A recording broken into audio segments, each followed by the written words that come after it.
रामायण की कहानी अब अपने सबसे महत्वपूर्ण पड़ाव पर है। ये कहानी है एक लंबी प्रतीक्षा के अंत की, घर वापसी की, एक भव्य उत्सव की और एक ऐसे आदर्श शासन की जो आज भी हम सबके लिए प्रेरणा है। तो चलिए इस दिव्य यात्रा को और गहराई से समझते हैं। 14 साल। सोचिए, ये सिर्फ साल नहीं थे। ये एक लंबी प्रतीक्षा थी, एक कठिन तपस्या थी। और अब वो इंतजार खत्म हो चुका था। वनवास का वो मुश्किल दौर आखिरकार पूरा हो गया था। तो इस लंबे वनवास के बाद कहानी घर वापसी की ओर मुड़ती है। एक ऐसी यात्रा जिसका इंतजार सिर्फ एक परिवार को नहीं बल्कि पूरी अयोध्या नगरी को था।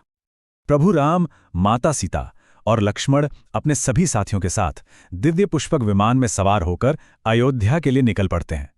जरा सोचिए, आकाश मार्ग से अपनी उस प्यारी नगरी को फिर से देखने का एहसास कितना अद्भुत रहा होगा। और नीचे धरती पर अयोध्या नगरी जैसे अपनी सांसें रोके खड़ी थी। हर नागरिक, हर घर, हर गली, सब अपने प्रिय राजकुमार के लौटने की राह देख रहे थे। 14 सालों का वो सूनापन अब बस खत्म होने ही वाला था। और जब ये प्रतीक्षा उत्सव में बदली तो जन्म हुआ रोशनी के सबसे बड़े त्योहार का, दीपों के उत्सव का। जैसे ही प्रभु राम, माता सीता और लक्ष्मण ने अयोध्या में कदम रखा, मानो पूरे राज्य में आनंद का सागर उमड़ पड़ा। अपने राजा के स्वागत में अयोध्या के लोगों ने हर घर, हर आंगन को अनगिनत दियों से रोशन कर दिया। पूरा राज्य अंधेरे से निकलकर उजाले में नहा गया। और जानते हैं, यहीं से शुरुआत हुई दिवाली की, बुराई पर अच्छाई की जीत के इस महान पर्व की। इस भव्य उत्सव के बाद अब वो घड़ी आई जिसका सभी को बेसब्री से इंतजार था। अयोध्या के सिंहासन पर उसके असली उत्तराधिकारी का राज्याभिषेक। इस एक पल में बहुत गहरी भावनाएं छिपी हैं। भरत, जिन्होंने 14 साल तक सिर्फ एक सेवक की तरह राजपाट संभाला था, अपने बड़े भाई को सिंहासन सौंपते हुए बेहद खुश थे। ये त्याग और कर्तव्य का एक अद्भुत उदाहरण था जब उन्होंने बड़े ही सम्मान और उल्लास के साथ प्रभु राम का राज्याभिषेक किया। प्रभु राम के राजा बनने के साथ ही एक नए युग का आगाज हुआ। एक ऐसे शासन का जिसे आज भी दुनिया में एक आदर्श माना जाता है, राम राज्य। तो ये राम राज्य आखिर है क्या?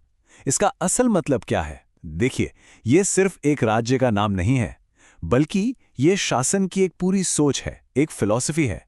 एक ऐसी आदर्श व्यवस्था जहां न्याय हो, शांति हो और हर कोई खुशहाल हो। ये आदर्श शासन का सबसे ऊंचा मानक बन गया। और इस आदर्श की नींव किन बातों पर टिकी थी? सबसे पहले सुखी और सुरक्षित प्रजा, जहां किसी को कोई डर ना हो। सबके लिए एक बराबर और न्यायपूर्ण जीवन। एक ऐसा समाज जहां गरीबी और अन्याय के लिए कोई जगह ही ना हो और जहां अधर्म का, यानी गलत चीजों का, पूरी तरह से नाश हो चुका हो। यही तो था रामराज्य का आधार।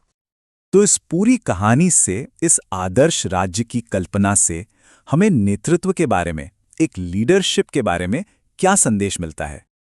सबसे अहम बात यही है, एक सच्चा और आदर्श नेता हमेशा अपने लोगों की खुशी और उनकी भलाई को सबसे ऊपर रखता है, सबसे पहली प्राथमिकता देता है।